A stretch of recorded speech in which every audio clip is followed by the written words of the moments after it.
Hello, lovers and leaders out there in YouTube land and beyond. Welcome to another time with me, Dr. Sarah Bash, your industrial organizational psychologist, coach, accountability partner, strategic partner in business, as well as, you know what? I'm a spiritual strategist as well, okay? So please check out my link in the description box and you'll see various services that I do offer. So please take advantage of those services for one-on-one sessions with me while you can and while I can, okay? So today I want to talk just a little bit about succession planning in the workplace, in the business world. And I'm sure you can apply this to many other areas as well. It's really actually vital to the stability of any company and just, everyday workplace workflow, right? Because if somebody is doing something, a particular colleague is or leader or whoever is doing something for X period amount of time, and especially if it's a very critical role, and you don't have a established pipeline of employees to actually take over that role in the event something happens, such as an extended leave of absence, or just the person is retired or leaves, it leaves a gap, right, in the knowledge, um, continuity of that business, right? It leaves a gap. And then I've actually witnessed things like this where, an unplanned exit happens in a leadership very abruptly. And, the leader didn't really establish a plan of someone actually taking over their role. And this person was planning to retire, in a few years, but that retirement came faster than needed. Um, and so those things happen in life. Things happen, people leave, right? But I've also been witness to a situation where a leader was preparing and did prepare a particular employee to take over their role and acted as a mentor. And I enjoyed seeing that and create opportunities for this, I would say, high functioning, high performing employee to take, over in that role or parts of that role, or like I said, take over the role if that person left, right? And it's worked out for that, um, you know, mentee, right? Um, and, you know, I just don't understand sometimes why some workplaces or some functional areas don't have an established succession plan. I don't get it. Um, I do observe, I'm not ignorant to the fact that there are certain people in critical roles that they think they're going to be there forever. Okay. They have established in their minds that they are going to be in this role forever, doing the same thing. And in one breath, I think it's a great thing because it stabilizes that business unit, for example. On another breath, though, the thing about keeping the same person for like 10, 15, 20 years in the same role, they have blind spots, and every company needs fresh vision. Every company needs somebody that can see different perspectives to basically identify various opportunities for improvement. All right. And when you've been in a role for x amount of time, and it's like over 10 years, there is a tendency of some level of complacency. I have bared witness to this. Okay, I've come into a role and taken over to another role, and when you're a person with fresh coming in new, you have fresh eyes, right? So you can see certain areas that couldn't be improved, and you ask yourself, why hasn't it been for all these years, right? So I say this to say that um, if you are in a workplace right now and there's been a couple of people that have been in a role for like 10 plus years, say for example, and there's no sign of them mentoring someone to take over their role, even if when they're on vacation, okay?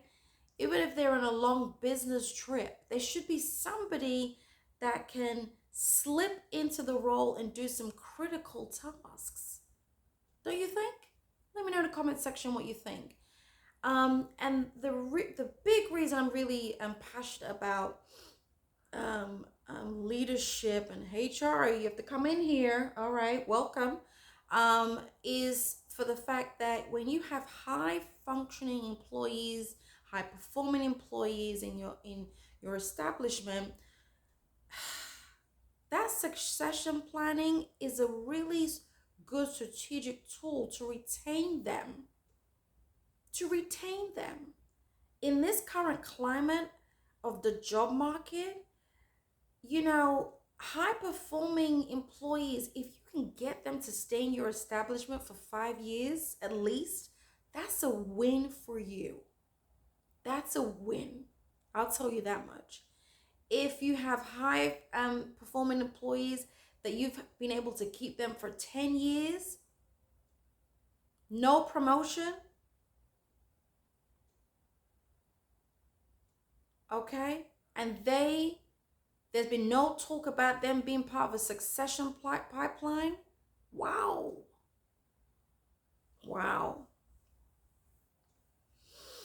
I'm going to turn it over to you employees that are looking at this right now. I'm going to challenge you. If you've been in a workplace for at least 5+ years and you sincerely want to grow in a company and grow in your role, and if you are you've identified a role that you would actually may want to slip into in the next 1 or 2 years, I challenge you halfway through the year, or during the performance evaluation, ask them, who's in a pipeline for your role, boss? Who's in a pipeline? You may get that or that, you're asking me that, you want to take over my job, and then they feel threatened, right? This is my opinion. All right, because as an IO psychologist in a workplace, I think deeper about a lot of stuff. If your supervisor and you are wanting to be in that role someday, and they've been in that role for 10+ years, and they can't give you a response of who is in a pipeline as their successor, all right? Number one, red flag. They have not even thought of growing into another role themselves. So if they're not growing, how are you growing? I'm going to say it again for those at the back. If your supervisor's been in a role for like 10+ years, I would say at least that round 10 or around that number, right? And you come to them and say, who is in your succession pipeline to take over your role? And they can't give you nothing, meaning there's no succession plan. If there is a succession plan and they're not, they can't talk about it, but they said there is one, then you're not part of it, right? But if there's no succession plan and they're stumped by your question, red flag. They themselves have not intentionally thought of growing to another role, right? So they're stuck there. So listen up, all right? Listen up. If they're not thinking about moving on to better land, okay, better territory in that workplace, then I don't know how you're growing, all right? Because you're growing as high up as that supervisor, all right? I'm not being spiritual in this particular YouTube segment today. I'm keeping it very practical. If your supervisor is not thinking about succession planning and you're not involved, this is as high as you're gonna go in that workplace because they're not growing. So what are you gonna do about it? I think you should challenge them and ask the question. The good thing is by asking that question is that they're thinking to themselves, oh, okay, this person's interested in my role. Now, if they're secure in themselves, all right, if they're a real leader, because not everybody's a leader. You can have a, leadership title, but not everyone has the propensity, the caliber, the emotional architect to, and a spiritual architect to be a leader. Okay. So if they do have emotional intelligence, and they are go-getters, and they are transformational, they would have a response for you, and say, well, that's great. You're thinking about growth here. You're thinking about being, basically staying for a long time. So that's a good thing. They should be thinking that's wonderful. All right. And the next thing is they should ask you questions. How do you think you're going to get there? What kind of, tasks would you be willing to take on? And even through that conversation, I would be curious to see if they would even be available and want to be your mentor, to be your coach. I would be curious. Because, see, the reason why I want you to have these conversations is because you need to see for yourself, this your current supervisor, do they care about you enough to grow? Do they want to mentor you? You will get from that conversation if they want to mentor you at all. Listen, I have had that conversation where thankfully somebody wanted to kind of pseudo mentor me. And then at another point in time, I could tell that person was like, yeah, I could see where Sarah wants to go, but yeah, I'm not trying to have time to mentor her. So in my mind, ding, ding, ding, ding, ding, I'm like, it's time to pivot very soon. Yeah, it's time to pivot, because I already know how I have prepared for another role, but this person wasn't ready to, the supervisor wasn't ready to leverage what I had to move to the next level. So that's okay for me, because you need to have those real authentic conversations, because your career is your responsibility. It's your responsibility. All right. Not every workplace is going to have a supervisor to be like, you are so great, you are so wonderful, and I want to put you on a track to go to increase. No, they're not going to tell you that.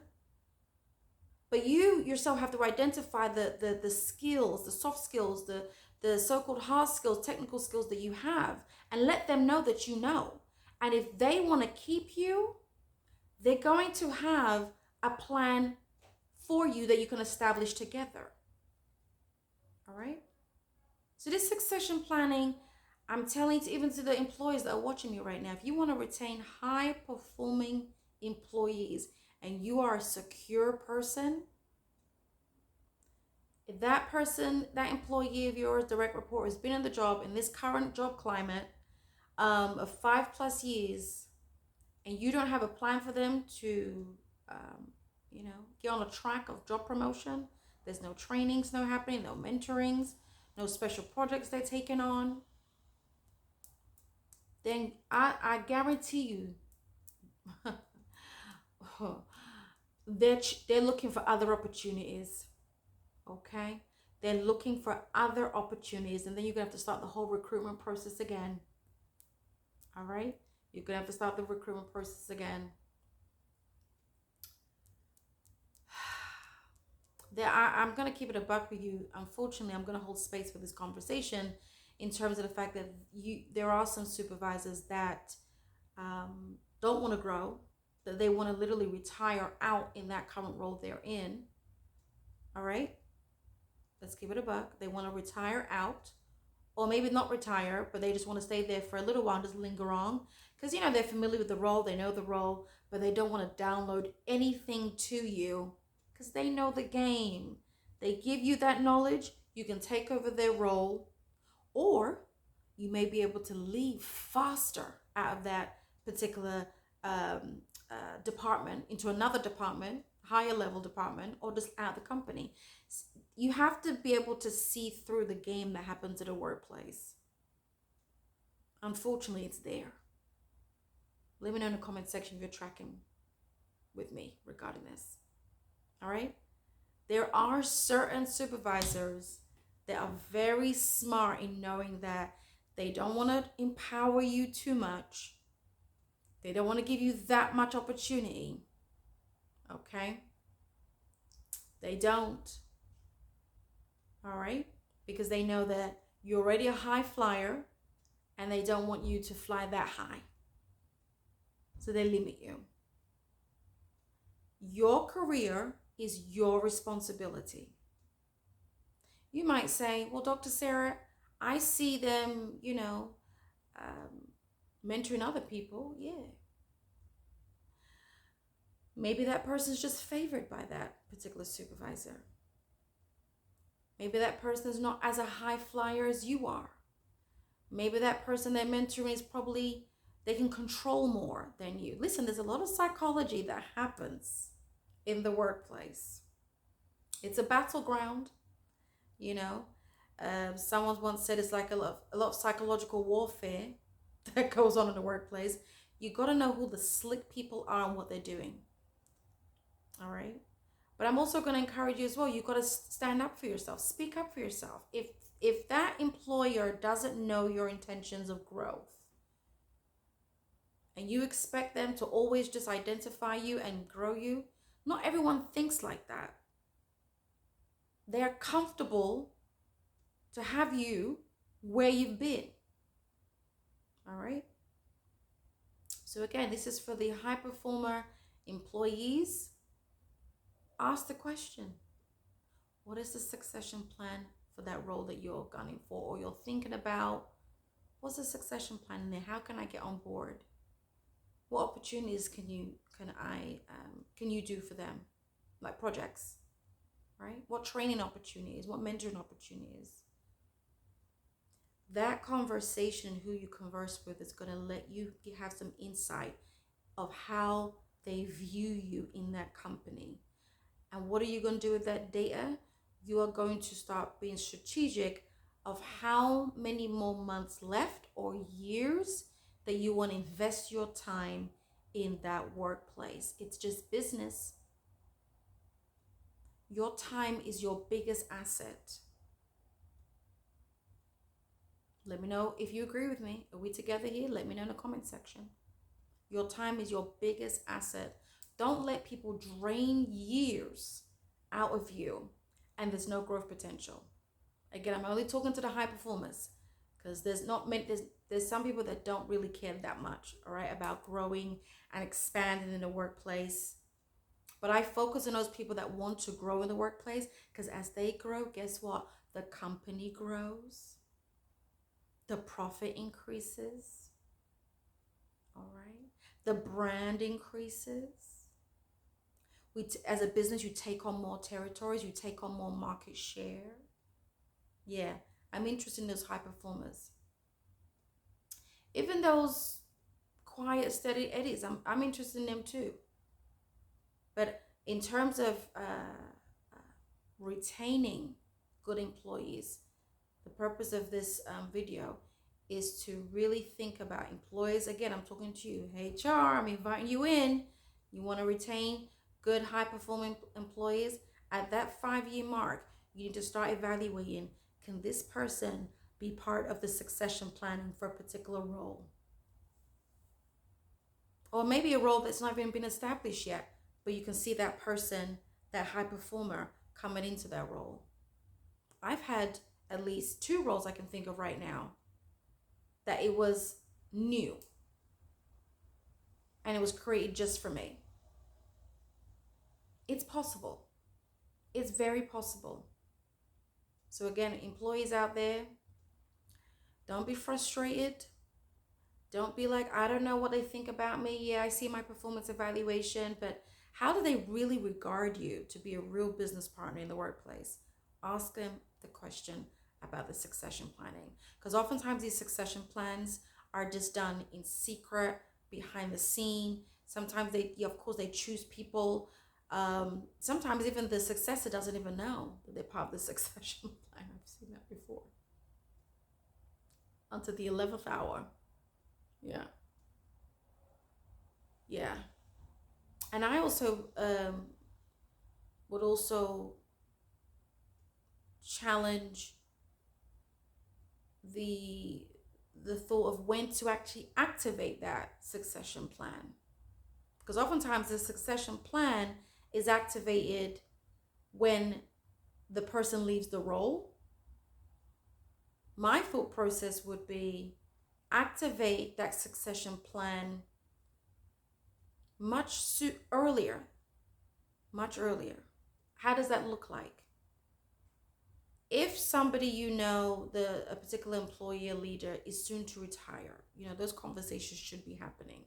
HR, I'm inviting you to the conversation again. Okay? If you suspect somebody soon to retire and they hold a lot of critical tasks, right?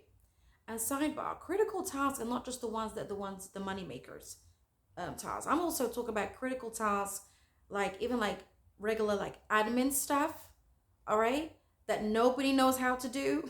Only like one or two people know how to do those critical admin everyday tasks that some people may see as low priority. But listen, if that person leaves and no one knows how to do it, invoicing, you are in trouble. Okay?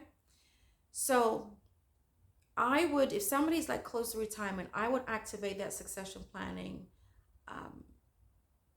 at least a good 2 years before they retire, so that a lot of cross training will happen. Yeah, cross training, mentoring will happen. I don't understand why people think, succession planning should just get activated at the point of the person leaves. No, it should be activated in the terms of someone that's about to retire, or they've been there for a long time, like a good 15 years. Somebody should already be shadowing this 15-year tenure person, 20-year tenure person. Somebody should be shadowing this person. Even a 10-year employee, somebody should be shadowing this person, especially if there's no one else in that immediate business unit that knows how to do that role. Okay? These are my thoughts. Let me know what you think in the comment section. Let me know if you're going to take on a challenge of asking if you are part of the succession plan, if you've been there for 5 years plus. All right? And let me know if you've had that conversation, if you've actually been bold enough to have that conversation. Am I part of the succession pipeline, or I want to be part of this succession pipeline? What was your feedback? I want to see what kind of things people are saying to you guys out there. All right? If you need mentoring or coaching in this area, how to start the conversation, especially customized to whatever the climate is in your workplace, please check out my my consulting link below. All right, sign up for a particular one-on-one session there. Let's talk about this. Let's talk about how to navigate having this conversation, so you can actually be well prepared of how to pivot in your career. All right, so check out my link below. All right, until next time, give me a like and a share if this was really resonating with you, and let me know your thoughts in the comment section again. Stay blessed and stay loaded, all right, with power. All right, talk to you soon. Bye.